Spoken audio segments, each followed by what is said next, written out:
আসসালামু আলাইকুম। আমরা কিন্তু সবাই ঢাকার খুব আশেপাশের যে রিসোর্টগুলো আছে সেগুলোতে ঘুরতে পছন্দ করি। তাই আজকে নিয়ে আসলাম ঢাকার খুব কাছের আরেকটি রিসোর্টের রিভিউ।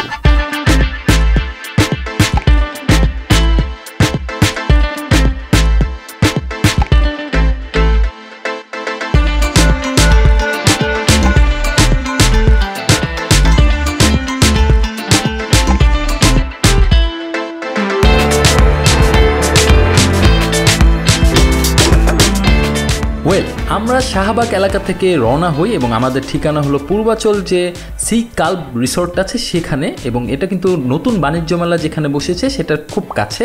এবং আমরা সকাল 8টার দিকে আমাদের গন্তব্যের উদ্দেশ্যে রওনা হই এবং ভোরে রাস্তা ফাঁকা, একটা সরকারি ছুটির দিন ছিল, বৌদ্ধ পূর্ণিমা, মেবি সেদিন বন্ধ ছিল। সুতরাং খুব তাড়াতাড়ি আমরা সি কাল্ব রিসোর্টে চলে আসি এবং এটা হলো তাদের এন্ট্রান্স। তারা আমাদেরকে গাড়িটা এখানে পার্ক করতে বলে। সেখানে কিন্তু গাড়ি পার্কের অনেক জায়গা আছে। আমাদের প্রায় 70 থেকে 80টা প্রাইভেট কার গিয়েছিল এবং প্রায় 10 থেকে 11টা বাস গিয়েছিল। সুতরাং আমরা একটা বিশাল বড় টিম এই সি কাল্ব কনভেনশন হল অ্যান্ড রিসোর্টে গিয়েছিলাম। তো এটা কিন্তু আসলে বিকেলবেলার ফুটেজ, যখন আমরা প্রায় চলে আসবো তখনকার ফুটেজ, বাট এটা আপনি দেখতে পাবেন যেখানে কার পার্কিংয়ে কতখানি জায়গা আছে। এটা হলো রিসোর্টে ঢোকার পর যে এন্ট্রান্সটা সেখানে, এবং এই বাঁদিকে কিন্তু এখানে আসলে সবুজে ঘেরা কিছু মাঠ আছে, কিছু বাগানের মতো সাজানো আছে যেখানে আপনার ছবি তুলতে পারবেন। আর ডান দিক হলো এর মূল বিল্ডিংটা, যে বিল্ডিংয়ে আসলে সব কিছু, এখানে আপনি অ্যাকোমোডেশন বলেন, খাবার দাবার বলেন, সব কিছুই একটা বিল্ডিংকে কেন্দ্র করে। সো আমরা বাদিকে যদি তাকে দেখবেন অনেক ছবি তোলার জায়গা আছে, যদিও খুব প্রাকৃতিক একটা পার্ক ভাইব আসবে এখানে আপনারা আসলে। খুব একটা বড় এরিয়া না, খুব মিনিমাল একটা এরিয়াকেই তারা খুব সুন্দরভাবে কাস্টমাইজ করেছে। আমার মতে এখানে যে কর্পোরেট প্রোগ্রামগুলো আছে বা ফ্যামিলি প্রোগ্রামগুলো আছে, ইভেন্টসগুলো আছে, সেগুলো এখানে কিন্তু অনায়াসে আপনি করতে পারবেন। জায়গাটা ওটার আদলেই বানানো হয়েছে এবং এই হলো সেই বড় বিল্ডিংটা যেটা সি কাল্বের আমার চোখে দেখা একমাত্র একটাই বড় বিল্ডিং। এবং এই বিল্ডিংটার মধ্যেই কিন্তু সব কিছু আপনাদের অ্যাকোমোডেশন বলেন, হোটেল বলেন, সব কিছু কিন্তু এই একটা বিল্ডিংয়ের মধ্যে আমার স্বচোখে দেখা, আমি যদি ভুল না করি। সো এখানে সামনে সুইমিং পুলে যাওয়ার আগে একটা ফাউন্টেন ছিল, এটা হলো তাদের রিসিপশন যেটা নিচতলায় সামনে অবস্থিত। এবং আমরা এখন সরাসরি চলে যাই সকালের নাস্তা খেতে।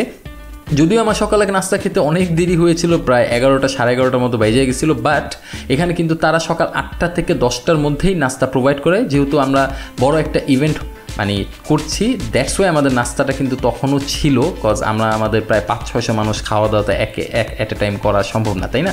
সো এই হলো তাদের নাস্তা করার জন্য যে বড় একটা হলরুম আছে, সেটা এখানে আপনারা চাইলে আপনাদের সকালে নাস্তাটা সেরে ফেলতে পারবেন।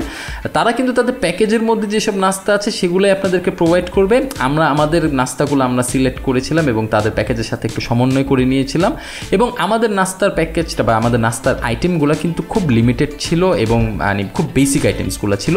জায়গাটা বেশ বড়, একসাথে অনেকজন মানুষ খাওয়া দাওয়া করতে পারবেন এবং যেহেতু এটাতে এসির ব্যবস্থা আছে সুতরাং কোনো ধরনের গরম লাগার সম্ভাবনা নাই। আপনারা চাইলে এখানে আমার মনে হয় মোটামুটি 200-300-র উপরে মানুষ একসাথে খাওয়া দাওয়া করতে পারবেন, 200 মানুষ মিনিমাম একসাথে খাওয়া দাওয়া এখানে করতে পারবেন। এই হলো আমার সকালের নাস্তা। খুব বেসিকভাবে আমি আমার নাস্তাটা গ্রহণ করি। এরপরে নাস্তার পর আমি হাঁটতে বের হয়ে পড়ি এবং দেখতে থাকি যে আশেপাশে জায়গাটা কেমন। এর সামনেই একটা দেখবেন লেক বা পুকুরের মতো আছে, যেটাকে তারা বেষ্টনী দিয়ে রেখেছে এবং এখানে কিন্তু ছবি তোলার মতো স্পেস তারা রেখেছে, একটা সিঁড়ির মতো, আপনারা চাইলে সেখানে ছবি তুলতে পারবেন।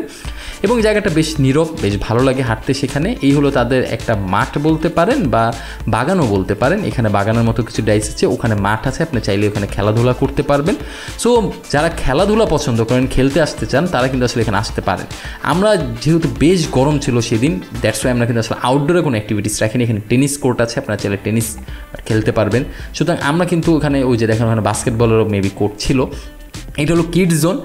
কিডস জোনের ভিতরে বেশ কিছু নর্মালি ইনডোরস যে গেমসগুলো আছে সেগুলো এখানে দেওয়া আছে। একটা জিনিস আমার কাছে অবাক লাগলো যে কিডস জোনের ভিতরে জাস্ট তারা ফ্যান দিয়েছে। এখানে যদি তারা এসির ব্যবস্থাটা করতো, যেহেতু বাচ্চারা হয়তো বা খেলাধুলা করলে ঘেমে যেতে পারে, এখানে এসির ব্যবস্থা করলে ভালো হতো। সো কোন চিন্তা ভাবনা করে তারা ফ্যান দিয়েছে সেটা আমার জানা নেই, বাট এখানে খেলাধুলার জায়গা আছে, আপনারা চাইলে বাচ্চাদের নিয়ে খেলতে পারবেন এবং বড় বড় বাচ্চারাও এখানে খেলে। হ্যাঁ, ইনডোর অনেক গেমস আছে, আপনারা চাইলে এখানে আপনাদের বাচ্চাদের নিয়ে আসতে পারবেন। এটা হলো আমার দুপুরের খাবার, খুব বেসিকভাবে আমি দুপুরে খাবারগুলো গ্রহণ করি। খাবারের টেস্ট মোটামুটি অ্যাভারেজ ছিল, ভালোও ছিল বলতে গেলে। এবং এই ছিল দই, খাবারের মধ্যে দই ছিল, পানি ছিল, কোক ছিল, সেগুলো হয়তো আমি ভিডিও করতে পারিনি বিকজ অনেক ব্যস্ত ছিলাম। এই হলো আমাদের যে রিসোর্টটা, সেটা আরও অন্যান্য যে অংশগুলো, এই ফাউন্টেনের যে বাঁ দিকের অংশটা যদি বলেন, এখানে বেশ কিছু জায়গা আছে খুব ফটোজেনিক জায়গা। দেখেন এই গাছটা কিন্তু খুব সুন্দরভাবে তারা কাস্টমাইজ করেছে। আপনার চাইলে এইসব জায়গাগুলো তো এসে ছবি তুলতে পারবেন। আমি খুব একটা সুযোগ পাইনি কারণ আমি অনেক ব্যস্ত ছিলাম সেদিন, বাট আমি টুকটাক যা ঘোরার মতো ঘুরছি এবং প্রত্যেকটা জায়গা এক্সপ্লোর করার চেষ্টা করেছি। বেশ ভালোই লেগেছে, সবুজ, বাট সেদিন অনেক গরম ছিল বলে এতটাও আমি ঘোরাঘুরি করি নাই আউটসাইডে। এটা হলো swimming pool area. Swimming pool এরিয়াটার বাইরের অংশটা খুব সুন্দর লেগেছে আমার কাছে। একটা এন্ট্রান্সের যে একটা ভাইব, সেটা খুব সুন্দরভাবে তারা সাজিয়েছে। এবং সুইমিং পুলটা বেশ বড়, আমার কাছে বেশ বড় একটা সুইমিং পুল মনে হয়েছে। এবং সুইমিং পুলের হাইটের যে লিমিটেশনটা তারা এটা গ্র্যাজুয়ালি বৃদ্ধি করেছে। তো একদিকে খুব মোটামুটি 6 ফিটের মতো, আর একদিকে মোটামুটি 3 ফিটের মতো। আর এভাবে বেবি পুল তো আছেই, আপনাদের বাচ্চাদের নিয়েও বেবি পুল ব্যবহার করতে পারবেন। সুতরাং সুইমিং পুলকে আমি অনায়াসে 10-এর মধ্যে 9 দিয়ে ফেলবো। সুইমিং পুলের পাশেই একটা সুন্দর ফাউন্টেন আছে, যেটা কালার কম্বিনেশনটা আমার কাছে খুব অবাক করার মতো লেগেছে, বাট ইউজফুল। তো যেহেতু আমি একা সেখানে ছিলাম, আমার আসলে ভিডিও করার মতো কেউ ছিল না, দ্যাটস ওয়াই নিজেকে নিজে একাইভাবে ভিডিও করতেছিলাম, সেলফ ভিডিও বলতে পারেন। সো আসলে আমি যখন সুইমিং করতেছিলাম তখন কেউই সুইমিং করতেছিল না, প্রায় বিকাল 4টার মতো বা 4টারও পরে। তো আমার সবটুকু ভালোবাসা তোমায় ঘিরে, আমার অপরাধ ছিল যতটুকু তোমার কাছে, তুমি ক্ষমা করে দিও আমায়।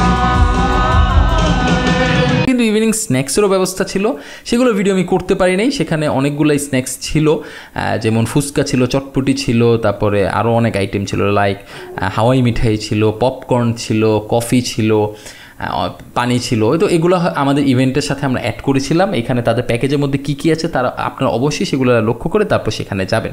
তো আমার সাথে নাহিদ ভাই যাচ্ছে, মানে আমরা একসাথে বাসায় ফিরছি তখন আমাদের প্রোগ্রাম শেষে। এবং আমরা যেহেতু পূর্বাচল দিয়ে আসছিলাম, যাওয়ার সময় আমরা নর্মালি নিচে দিয়ে গিয়েছি, আমরা এলিভেটেড এক্সপ্রেস ওয়েটা ব্যবহার করিনি, বাট ফেরার পথে আমরা এলিভেটেড এক্সপ্রেস ওয়েটা ব্যবহার করেছি। তাই আপনারা চাইলে এই এলিভেটেড এক্সপ্রেস ওয়েটাও ব্যবহার করে সেখান থেকে আসতে পারেন। ঢাকার জ্যামটাকে একটু মানে কমিয়ে বা একটু মানে কী বলে ওখান থেকে বেঁচে তারপর আপনি এলিভেটেড এক্সপ্রেস ওয়েটাও কিন্তু ব্যবহার করতে পারেন। সো এই তো আজকের দিনটা ভালো ছিল, খারাপ না, বাট অনেক দায়িত্ব আমার কাঁধে যেহেতু ছিল, দ্যাটস ওয়াই আমি কিন্তু আসলে ভিডিওটা প্রপারলি করতে পারি নাই আমার মনে হয়েছে। বাট সি কাল্ব রিসোর্ট আমার কাছে খারাপ লাগে না, আমি অনায়াসে এটাকে 10-এ 8 দিয়ে ফেলবো।